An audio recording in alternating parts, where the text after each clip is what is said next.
Selamat pagi anak-anak semua. Waalaikumsalam warahmatullahi wabarakatuh, Ibu. Baik, terima kasih ya kalian telah hadir dalam layanan konseling kelompok hari ini. Nah, sebelum kita memulai kegiatan pada hari ini, alangkah lebih baiknya kita baca doa terlebih dahulu. Nah, di sini siapa nih yang ingin memimpin doanya? Saya, Bu. Baik, boleh sih Pak, silakan. Mari teman-teman, sebelum kita mulai pelajaran, kita membaca doa terlebih dahulu. Berdoa dimulai.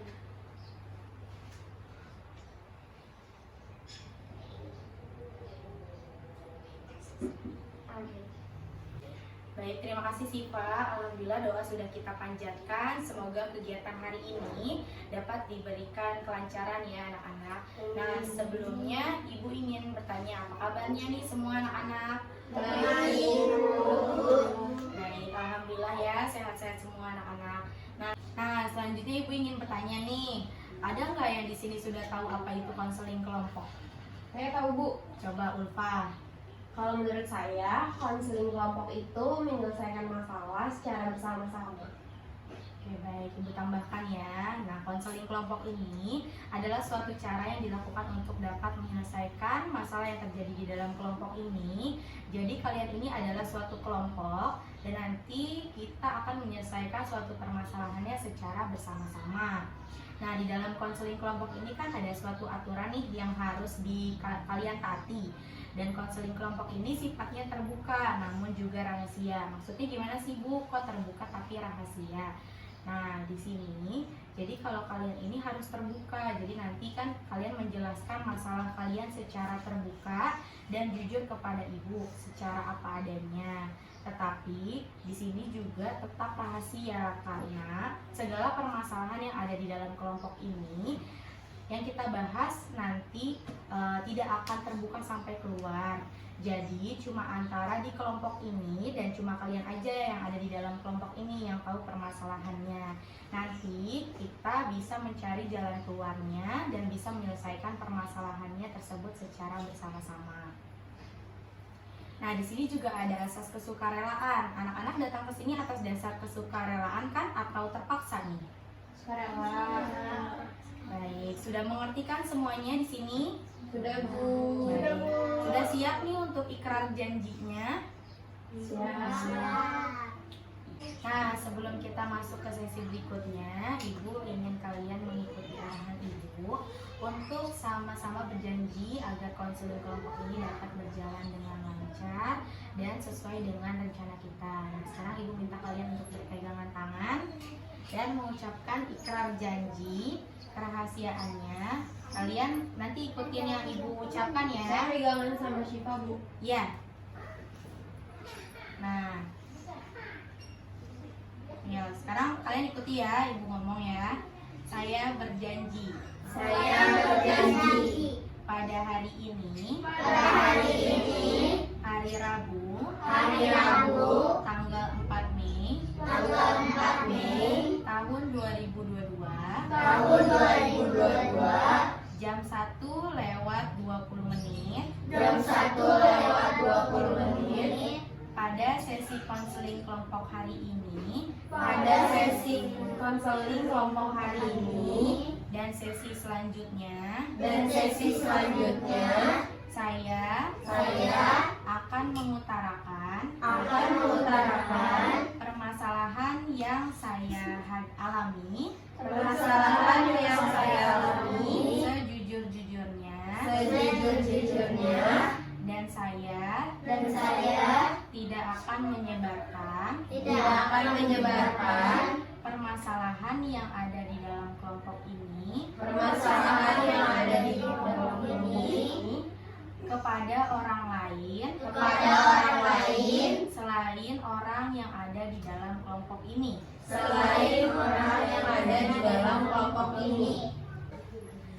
Nah, tadi kita udah mengucapkan ikrar janji ya, jadi harus dilaksanakan ya sampai akhir konseling nanti.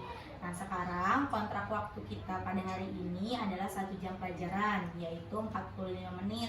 Jadi konseling kita akan berjalan 45 menit ke depannya. Nah, sekarang coba Ibu minta kalian untuk memperkenalkan dirinya satu-satu. Coba dimulai dari Ulfa. Kenalkan, nama aku Ulfa dari kelas 11 IPA 1. Coba kamu. Perkenalkan, nama saya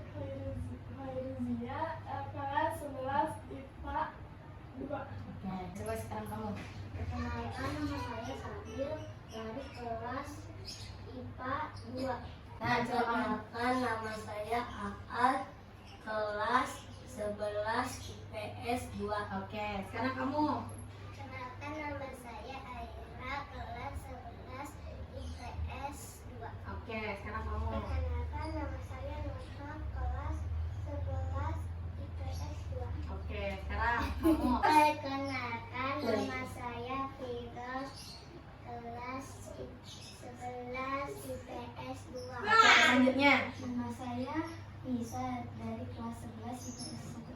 Oke, kamu. Nama saya Syifa dari kelas 11 IPA 2. Oke. Terima kasih ya semuanya udah menyebutkan namanya satu persatu.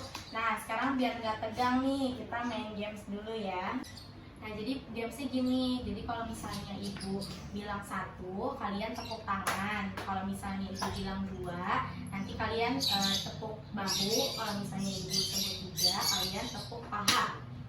Oke, ngerti nggak? Jadi nanti ikutin dari kata ibu ya. Kalau misalnya ibu sebutin 1, kalian tepuk tangan. Kalau 2, kalian tepuk bahu. Kalau 3, kalian tepuk paha. Oke, siap? Siap. Coba kalau 1, 2, 3,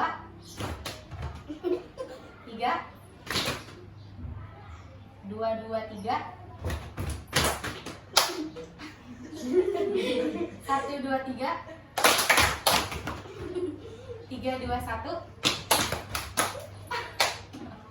Aku salah. 1, 2, 2, 3, 3, 2, 1, 1. Yeay. Oke, udah selesai. Tepuk tangan dulu semuanya. Nah, tadi kan ibu udah sampaikan nih dari yang pertama apa itu arti konseling kelompok, tujuannya, tahapannya, kemudian ada asas yang harus kalian jalankan. Dan kita sudah mengucapkan ikrar kerahasiaannya. Nah, sampai di sini apa ada pertanyaan enggak? Enggak, Bu. Oke, sudah dapat dipahami ya? Ya. Apa bisa dilanjut nih dengan sesi berikutnya? Bisa. Nah, jadi di tahap selanjutnya ini adalah tahap inti. Jadi di sini anak-anak boleh menceritakan masalah apa yang sedang kalian hadapi. Baik, sekarang boleh ya kita mulai nih sesi konselingnya. Sekarang boleh satu-satu menceritakan permasalahannya. Sekarang mulai dari Ulfa, coba. Kalau untuk sekarang masalah yang lagi saya hadapi itu saya sulit nentuin jurusan buat lulusan nanti kuliah. Oke, jadi kamu sulit untuk menentukan jurusan kamu kuliah nanti setelah lulus. Iya. Oke, coba kalau kamu Fairuz, Kalau saya sulit mengenal minat dan bakat saya. coba kalau Nabil apa? Kalau saya sulit meyakini orang tua saya. Meyakini gimana nih keinginan kamu? Oh gitu, oke. Coba sekarang kamu apa? Saya nggak tahu bakat saya. Oke, emang kamu sukanya ngapain? Bermain bola. Oh oke, nanti ibu jelaskan ya. Terima kasih ya Al. Kalau kamu apa? Aku sama kayak akal, Bu. Oke, emang kamu sukanya ngapain? Sukanya berenang. Oke, suka berenang ya. Coba kalau Nuhan gimana? Saya sama Bumi Aira Kamu sukanya ngapain? melukis. Oke, sukanya melukis ya. Kamu gimana? Sama kayak Ramdan. Oke, kamu sukanya ngapain? Main bola. Oke. Coba kalau Anissa? Saya bingung setelah lulus mau kerja atau kuliah. Oh oke. Terus kalau Sipa? Saya sama Bu kayak Ulfa, Bu. Dan jurusan? Oh, kamu bingung untuk nanti menentukan jurusan kuliah kamu? Iya. Oke. Nah, dari permasalahan yang ibu dengar ini kan kurang lebihnya kalian ini permasalahannya tentang minat dan bakat kalian masing-masing nih, tentang apa yang saya inginkan atau yang saya suka, dan tentang kelebihan apa yang saya miliki di diri saya sendiri. Nah, jangan sampai kalian itu tidak memahami diri kalian masing-masing, dan mungkin bisa saja nih kalian itu terpengaruh dengan yang lainnya karena kalian itu belum dapat memahami diri kalian masing-masing, padahal itu bukan minat ataupun bakat dari diri kalian masing-masing. Nah, dari ke-9 masalah ini, kira-kira siapa nih permasalahannya yang mau ibu bahas terlebih dahulu? Masalahnya lupa aja, Bu, karena lebih sibuk. Oke, berarti Boleh. permasalahannya lupa ya. Oke, baik, berarti semua sepakat ya. Kita bahas permasalahannya Ulfa terlebih dahulu nih. Nah, tadi tadi kan kamu Ulfa bingung ya untuk menentukan jurusan kuliah kamu nanti setelah lulus. Iya Bu. Oke, nah sekarang ibu tanya nih, kamu suka pelajaran apa sih? Kalau pelajaran yang saya suka sih matematika Bu. Oke, nah kamu kan senang nih pelajaran matematika. Kenapa kamu nggak milih program studi matematika aja? Kan sesuai dengan yang kamu suka. Iya saya suka, cuma kalau misalkan saya ngambil matematika lagi, kayaknya saya mau cari hal baru gitu loh, kayak biar ada perkembangan lagi dari diri saya yang mungkin belum saya tahu. Tapi kan kalau di matematika kan emang udah saya sering pelajarin juga, jadi agak bosen sih Bu kalau dilanjutin ke matematika juga. Oke, baik. Jadi kamu senang akan hal baru, tetapi kamu juga harus paham akan bakat yang kamu miliki. Dengan kamu suka matematika ini kan kamu dengan mudah mengerjakan semuanya. Nah, jadi ini merupakan bakat kamu. Setidaknya walaupun mungkin kamu mau mencoba hal baru, tapi kamu juga harus melihat bakat yang kamu miliki. Kan dengan seperti itu juga nanti kamu akan mudah mengerjakannya gitu. Jadi kamu harus mengetahui juga nih bakat yang kamu miliki di saat kamu menginginkan sesuatu, karena nantinya kamu akan menjalani hal tersebut. Tapi kalau misalkan emang saya ngerasa bosan, salah nggak kalau aku pilih jurusan yang lain? Yang nggak salah, cuma kamu itu harus melihat kemampuan kamu juga. Di saat kamu ingin mencoba hal baru tetapi kamu mungkin tidak mampu untuk mengerjakannya gitu. Gitu sih. Sebenarnya emang ada niat sih mengambil matematika, tapi masih agak bingung gitu loh, masih labil mau pilih matematika atau jurusan lain. Jadi nggak salah jurusan juga. Baik, memang terkadang kita pasti bosan kan terhadap hal yang sering kita lakuin. Tapi mungkin kita bisa menggantinya dengan hal lain. Mungkin dengan kamu mengikuti kegiatan ekstrakurikuler ataupun hal yang lainnya yang bisa merefresh otak kamu. Jadi karena jurusan ini kamu tuh jangan sampai salah pilih karena cuma kamu bosan akan hal yang sering kamu lakukan itu. Jadi nantinya kamu juga dapat menjalani kegiatan itu dengan baik. Oke, jadi aku mendingan matematika kali ya. Iya, seperti itu. Kamu ikuti yang biasa kamu lakukan aja. Kamu kan bakatnya di matematika nih. Kamu lebih baik memilih jurusan itu yang memang kamu sudah sukai. Mungkin emang terkadang kan bosan, tapi kan bosan kan itu cuma sementara aja.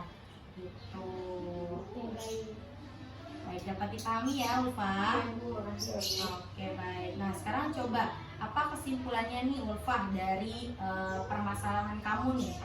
Dari kamu menemukan inti jawaban dari permasalahan kamu tuh apa jadinya? Buat kesimpulan yang saya dapat sih, saya jadi mantap mau pilih ke jurusan matematika sih. Ya emang benar sih, minat sama bakat saya tuh di matematika. Cuman kemarin agak bosan aja karena kayaknya seru gitu buat pilih yang lain. Tapi emang benar sih kalau misalkan kita ngejalanin juga nggak sesuai sama minat bakat kita kan nanti jadinya takutnya nggak sesuai juga kan. Iya, kamu ikutin aja yang memang kamu senangi. Karena kan kalau misalnya bosan, nanti kamu bisa mengganti dengan kegiatan yang lainnya yang tadi ibu bilang. Misalnya kamu bisa ikut kegiatan ekstrakurikuler atau mungkin yang lainnya bisa merefresh otak kamu. Mungkin kan kamu bosan nih hitung-hitungan terus, nanti kamu bisa ikut kegiatan yang lainnya gitu ya. Paham ya? Oke, baik. Nah, sekarang permasalahannya kan sudah terselesaikan nih, permasalahan Ulfa. Nah, dapat disimpulkan ya teman-teman, karena mungkin permasalahan kalian kan nggak beda jauh nih. Nah, jadi bahwa bakat dan minat itu harus benar-benar dipikirkan matang-matang. Bagaimana dengan keinginan saya itu sesuai nggak dengan bakat yang saya miliki? Karena itu yang akan menentukan nanti ke depannya. Yang harus dijalani agar kita menjalaninya juga dengan senang hati, karena kita benar-benar menyukai hal yang kita pilih. Nah, dari permasalahan yang tadi kita bahas, kan kurang lebihnya permasalahan kalian itu tentang minat dan bakat kalian nih. Misalnya nanti setelah lulus kalian itu mau menentukan jurusan ke perguruan tingginya apa, mau nanti mau kerja atau kuliah gitu kan. Nah, ibu di sini akan menerangkan sedikit tentang minat dan bakat. sekarang gini, apa sih tujuannya kita mengenal minat dan bakat itu? Gitu. Tujuan itu agar kalian bisa mengetahui apa sih bakat itu, apa sih minat itu, dan agar kalian juga bisa mengetahui apa bakat dan minat yang ada di diri kalian masing-masing. Nah, yang pertama ini adalah minat. Minat itu secara umum ya, merupakan dorongan atau keinginan dalam diri seseorang pada objek tertentu. Nah, minat ini kan dapat menjadi indikator dari kekuatan seseorang di area tertentu di mana ia akan termotivasi untuk mempelajarinya dan menunjukkan kinerja yang tinggi. Nah, tadi kan misalnya contoh permasalahan Aal. Aal itu kan bingung nih, dia tuh minatnya apa gitu. Nah, makanya ibu tanya tadi, kamu sukanya ngapain gitu. Terus kamu bilang kamu suka bermain bola. Nah, misalnya gini, minat terhadap pelajaran, olahraga ataupun hobi. Minat bersifat itu kan pribadi, jadi individual. Yang artinya itu setiap orang pasti memiliki minat yang pasti berbeda-beda dengan minat yang orang lain gitu. Minat ini berkaitan erat dengan motivasi seseorang, sesuatu yang dapat dipelajari dan apa yang dapat dilihat serta digemari. Minat ini kan dapat berubah-ubah tergantung dengan kebutuhannya gitu, pengalaman dan model yang sedang tren gitu. Misalnya bukan bawaan sejak lahir kalau minat itu. Jadi bisa aja nih, mungkin AA kan tadi dia suka bermain sepak bola. Ini kan untuk saat ini nih, kita nggak tahu nih nanti ke depannya, mungkin Aal nanti beberapa tahun lagi mungkin Aal suka menyanyi, terus Aal jadi pengen menjadi penyanyi gitu kan. Nanti bisa saja nih untuk minat itu akan berubah-ubah gitu sesuai dengan zamannya gitu. Kalau untuk saat ini mungkin Aal masih umur segini kepengennya jadi pemain sepak bola gitu karena Aal sukanya bermain bola. Tapi bisa aja nanti mungkin beberapa tahun lagi Aal minatnya berubah gitu. Jadi minat itu dapat disesuaikan. Minat itu kan kesukaan dari diri kita. Jadi setiap orang itu pasti mempunyai minatnya yang berbeda-beda gitu. Nah, ibu juga ingin menjelaskan di sini karakteristik atau ciri-cirinya minat gitu. Jadi yang pertama ini, minat ini menimbulkan sikap positif dari suatu objek. Jadi nih, ketika kamu meminati satu hal, pasti kan itu keinginan kamu ya. Jadi tanpa paksaan dari seseorang gitu, pasti kan sesuatu yang positif gitu yang membuat kamu tertarik akan hal tersebut. Kayak mungkin nih Aal sekarang kan berminat, dia minatnya itu suka untuk bermain bola. Pasti kan Aal setiap melakukan bermain sepak bola itu pasti Aal senang banget dong, pasti kan gitu. Karena ini yang aku suka gitu, ini kegiatan yang aku suka, pasti Aal juga menjalaninya juga dengan senang hati karena itu kegiatan yang aku senangi gitu. Nah, yang kedua, minat ini adalah sesuatu yang menyenangkan dan timbul dari suatu objek. Nah, yang dimaksud itu ketika kamu nih meminati sesuatu hal, pastinya itu kan menunjukkan rasa ketertarikan. Nah, dari diri kamu sendiri terhadap hal yang kamu senangi. Itu misalnya menjadi sesuatu hal yang menyenangkan karena kamu memang menyukai hal tersebut gitu. Nah, setelahnya itu apa sih manfaatnya kita mengetahui minat? Nah, mempelajari minat itu manfaatnya adalah agar diri kamu tuh dapat memahami minatnya dan dapat mengembangkan dan diarahkan sesuai dengan minat kamu. Misalnya nih, kalau kamu mungkin sekarang nih berminatnya kan bermain sepak bola, kamu suka akan sepak bola tersebut. Nah, pastinya nanti kalau misalnya kamu sukanya bermain sepak bola, pasti kan nanti orang tua atau guru kamu itu akan mengarahkan kamu untuk menjadi pesepak bola gitu. Nah, nanti bisa diarahkan sesuai dengan minat kamu gitu. Jadi keuntungannya kamu mengetahui minat kamu, nanti bisa diarahkan. Jadi kamu dapat berkembang. Mungkin kan kamu suka dengan sepak bola nih. Nah, gimana caranya biar kamu tuh dapat berkembang dengan minat kamu tersebut gitu. Jadinya kamu nanti mungkin bisa dimasukkan klub sepak bola atau mungkin di masuk dengan ekskul sepak bola gitu agar kemampuan kamu ini berkembang. Nah, sekarang Ibu akan menjelaskan apa sih faktor-faktor yang dapat mempengaruhi minat seseorang. Nah, jadi yang pertama itu ada faktor dorongan. Nah, faktor dorongan ini merupakan faktor yang paling dekat dengan diri kita.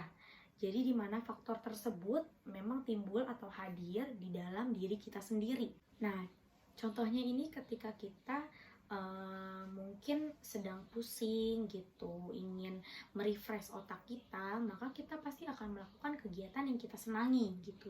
Misalnya mungkin kalau misalnya Aal nih suka bermain sepak bola, mungkin nanti Aal bisa meredakan stresnya itu, merefresh otaknya dengan Aal bermain sepak bola gitu. Nah, yang kedua ini adalah faktor motif sosial. Jadi faktor ini merupakan faktor untuk melakukan sesuatu aktivitas agar dapat diterima dan diakui oleh lingkungannya. Misalnya nih, kamu belajar kamu misalnya minat terhadap pelajaran nih. Nah, itu karena kamu ingin mendapatkan perhargaan nih oleh orang tua kamu ataupun guru kamu gitu. Misalnya nih, aku bersungguh-sungguh nih dalam belajar, aku misalnya suka matematika, aku harus belajar nih nanti di ulangan nanti supaya aku nilainya 100, biar nanti mungkin aku dikasih penghargaan nih sama guru aku atau sama orang tua aku. Mungkin aku nanti dikasih uang jajan yang lebih, ataupun aku dikasih ucapan rasa bangga gitu. Nanti bisa saja itu kan nanti ada kesenangan tersendiri nih di dalam diri kita gitu. Nah, yang ketiga ini adalah faktor emosional. Jadi faktor ini termasuk yang sangat kompleks dengan menyertai seseorang yang berhubungan dengan objek dan minatnya. Jadi kesuksesan seseorang pada aktivitasnya disebabkan karena aktivitasnya tersebut menimbulkan perasaan suka ataupun puas. Sedangkan jika kegagalan menghampiri, maka mengurangi minat seseorang terhadap kegiatan yang bersangkutan. Mungkin gini contohnya, misalnya Ulfa senang terhadap pelajaran matematika gitu. Nah, nanti kan kamu pasti setiap pelajaran matematika nih pasti sangat bersemangat nih. Nah, kamu nantinya kan jadi selalu berambisi nih. Pokoknya aku setiap ulangan atau mungkin setiap tugas yang aku kerjakan harus nilai 100. Nah, di saat kamu mungkin lagi kurang fokus atau mungkin yang lainnya, nah mungkin kamu kurang nih nilainya, misalnya cuma 80 atau 90. Nah, mungkin kan kamu pasti ada rasa kecewa sedikit nih. Nah, mungkin itu bisa aja mengurangi minat kamu terhadap hal tersebut gitu. Mungkin jadi males deh pelajaran matematika gitu, karena kamu ada rasa kekecewaan sedikit gitu terhadap yang kamu hadapi gitu. Nanti bisa saja itu terjadi gitu. Atau mungkin Aal nih, misalnya Aal kan suka bermain bola. Nah, terus di saat Aal mungkin tanding nih sepak bola, terus nanti pas tanding Aal kalah. Nah, bisa saja kan Aal kecewa terhadap kekalahan tersebut. Jadi Aal mungkin malas untuk bermain bola atau mungkin yang lainnya. Itu bisa saja terjadi nantinya gitu. Karena minat ini memang benar-benar bisa berubah-ubah. Nah, selanjutnya Ibu akan menerangkan tentang bakat. Nah, bakat ini adalah suatu kemampuan yang dimiliki oleh seseorang, di mana kemampuan tersebut memang sudah melekat dalam dirinya dan dapat digunakan untuk melakukan hal-hal tertentu dengan lebih cepat dan lebih baik dibandingkan orang yang lainnya gitu. Jadi bisa dikatakan bakat itu adalah kemampuan yang ada di dalam diri seseorang yang sudah ada sejak lahir gitu. Jadi mungkin memang bakat kamu itu udah dari lahir gitu. Nah, setiap orang ini kan bisa saja memiliki bakat yang berbeda-beda dan bentuknya itu sangat beragam. Misalnya seperti bakat musik, bakat menari, bakat melukis, bakat menulis gitu, dan lain sebagainya. Masih banyak banget yang lainnya. Nah, dalam hal ini bakat juga dapat dipengaruhi oleh beberapa faktor. Karena suatu bakat itu bisa sangat cepat atau lambat berkembangnya sesuai ya dengan yang pertama ini dengan tingkat pendidikan yang didapatkan seseorang. Nah, yang kedua itu faktor lingkungan sekitar yang dapat mendukung bakat seseorang gitu. Nah, bakat itu kan memang sudah dari lahir gitu. Misalnya kemampuan yang kita miliki itu lebih besar ketimbang orang lain gitu. Mungkin nih si Nuha kan tadi suka melukis. Nah, bisa saja kan, maksudnya kemampuan Nuha itu udah pasti lebih besar gitu. Mungkin Nuha itu lebih handal untuk menggambar sesuatu ketimbang mungkin Aal, karena Aal itu mungkin memang sukanya kan di sepak bola gitu. Jadi bukannya Aal gak bisa untuk melukis, Aal itu bisa untuk melukis, cuma mungkin kemampuan Nuha itu lebih besar ketimbang Aal, karena Nuha itu memang sukanya melukis dan memang itu sudah bakat dia dari lahir. Jadi kemampuan dia lebih besar gitu. Mungkin dia gambarnya lebih teliti atau mungkin lebih bagus gitu. Yang lain itu bisa tetap, cuma mungkin kemampuan kita kurang dari Nuha gitu. Nuha mungkin lebih handal gitu, karena mungkin juga memang sudah terlatih karena banyak latihan, karena banyak mengerjakan sesuatu gitu, karena mungkin Nuha banyak untuk melukis gitu. Jadi kemampuannya itu semakin terasah, karena kemampuan yang dari bakatnya yang sudah dari lahir itu jika terus diasah, dikembangkan, maka akan semakin berkembang gitu nanti untuk bakat tersebut gitu. Nah, secara umum bakat ini dapat dibedakan menjadi dua jenis, yaitu bakat umum dan bakat khusus. Nah, yang pertama ini bakat umum. Bakat ini adalah kemampuan berupa potensi dasar di dalam diri seseorang yang sifatnya umum. Jadi, bakat umum ini dimiliki oleh setiap individu dan menjadi sesuatu yang lumrah. Nah, yang kedua ini adalah bakat khusus.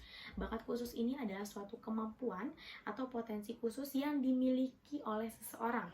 Jadi tidak semua orang memiliki bakat khusus yang sama antara satu orang dengan orang yang lain gitu. Mungkin kamu memiliki suatu bakat yang tidak dapat dimiliki oleh orang lain gitu. Mungkin kamu bisa tetapi orang lain itu tidak bisa gitu. Mungkin bukannya nggak bisa sih, mungkin kamu bisa tapi tidak, kemampuan kamu tidak sebesar yang saya miliki gitu. Nah, berikut ini adalah Ibu contohkan ini beberapa contoh bakat. Yang pertama ini adalah bakat umum. Nah, bakat umum ini kan merupakan kemampuan atau potensi dasar seseorang yang dimiliki setiap individu. Nah, beberapa contoh bakat umumnya ini diantaranya yang pertama, mampu berbicara. Pasti kita semua dapat berbicara dong. Nah, yang kedua ini mampu berpikir. Karena manusia itu diberikan akal dan pikiran, pastinya kita dapat berpikir.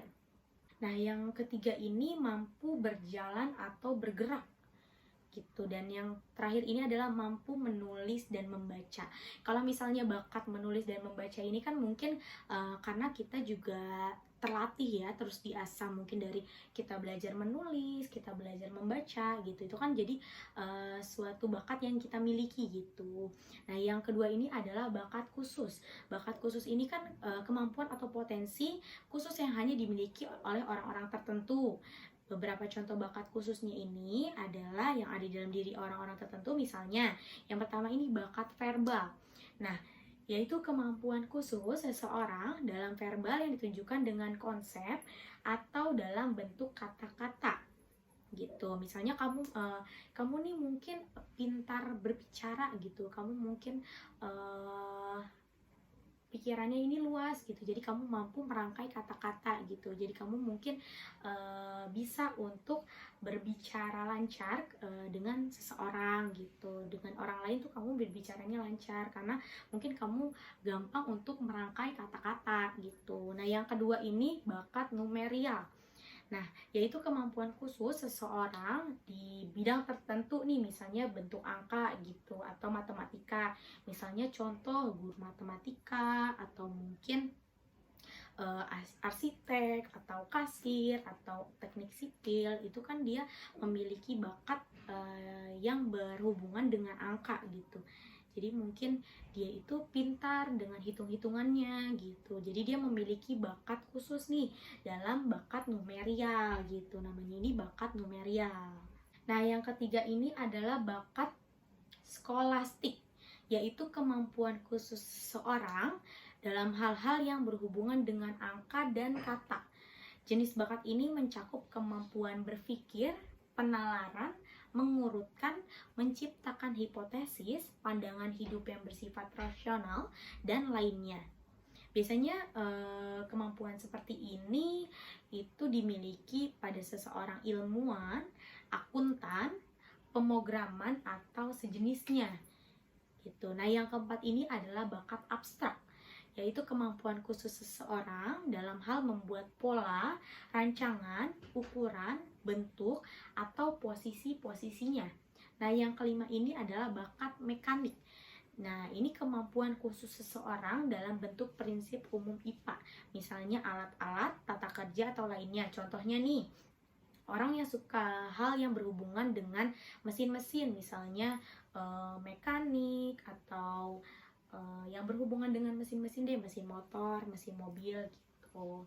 Nah, yang keenam ini adalah bakat relasi ruang.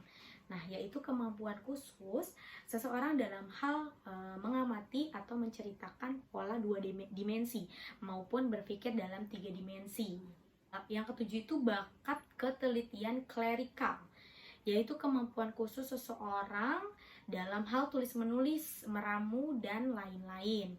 Misalnya yang di bidang laboratorium gitu, bakat ini kan membutuhkan ketelitian dan kecermatan gitu, karena memang harus benar-benar fokus. Nah, yang kedelapan ini adalah bakat bahasa. Nah, yaitu kemampuan khusus seseorang dalam penalaran, analisis bahasa. Bakat ini sangat dibutuhkan pada bidang penyiaran, hukum, editing, pramuniaga, jurnalistik, atau profesi lain yang sejenisnya. Dari kesimpulan yang tadi Ibu jelaskan, mungkin banyak ya yang beranggapan bahwa bakat dan minat ini adalah dua hal yang sama. Padahal keduanya itu berbeda gitu. Minat itu cenderung pada keadaan di mana individu itu memiliki perhatian khusus terhadap sesuatu dan ingin mempelajarinya lebih dalam gitu. Misalnya kamu senang terhadap sesuatu, pasti kamu kan akan ada ambisi nih untuk mempelajari hal tersebut. Misalnya aku senang terhadap matematika, aku harus mempelajari ini agar aku bisa, agar aku mampu nanti di saat pelajarannya aku mampu untuk mengerjakannya dengan baik dan dengan nilai yang sangat memuaskan gitu. Nanti kan ada kepuasan terhadap diri kita sendiri gitu. Nah, kalau misalnya bakat di sini seperti yang sudah dibahas ya sebelumnya, jadi sesuatu yang memang sudah melekat dari kita lahir gitu. Memang bakat itu sudah ada di dalam diri kita. Misalnya mungkin aku bisa bermain sepak bola gitu, kamu pun bisa, cuma mungkin bakat yang aku miliki dalam sepak bola ini lebih besar ketimbang kamu. Mungkin kamu cuma bisa memainkan, tapi aku punya trik-triknya nih, mungkin gitu. Dan nanti itu bakat dapat dikembangkan dengan sesuai. Mungkin kan kalau misalnya kamu suka sepak bola, nanti mungkin kamu bisa dieskolkan sepak bola, atau mungkin kamu dimasukkan di dalam klub gitu. Nanti bakat itu kan dapat dikembangkan dari waktu ke waktu gitu. Dan kalau misalnya untuk minat itu dapat berubah-ubah, jangan lupa. Jadi kalau misalnya minat itu sesuai dengan keinginan kita dan itu dapat berubah. Dan kalau misalnya bakat itu memang kemampuan yang kita miliki sejak lahir gitu, memang kita sudah bisa nih, dan itu kemampuan yang kita punya melebihi dari seseorang lainnya gitu.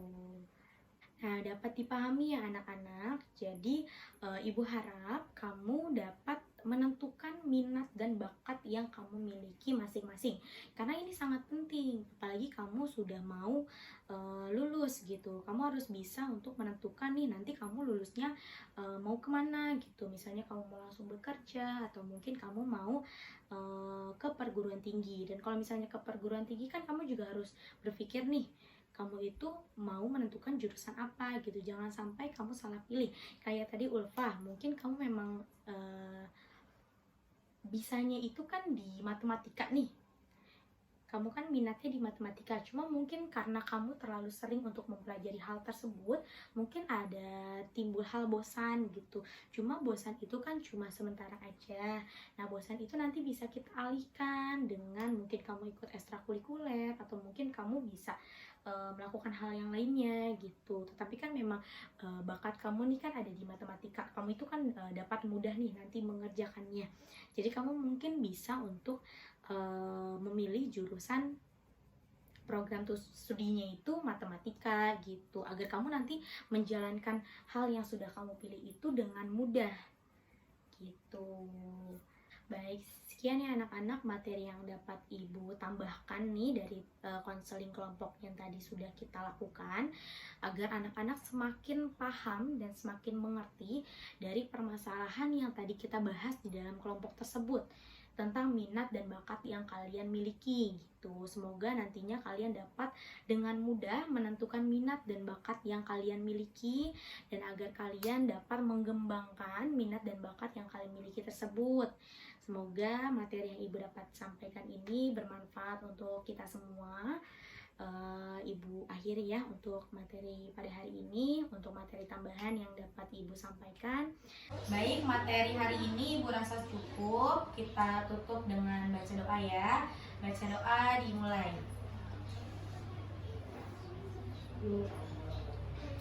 Baik, sudah selesai ya semua anak-anak. Terima kasih ya semuanya. Terima kasih Bu. Terima kasih Bu.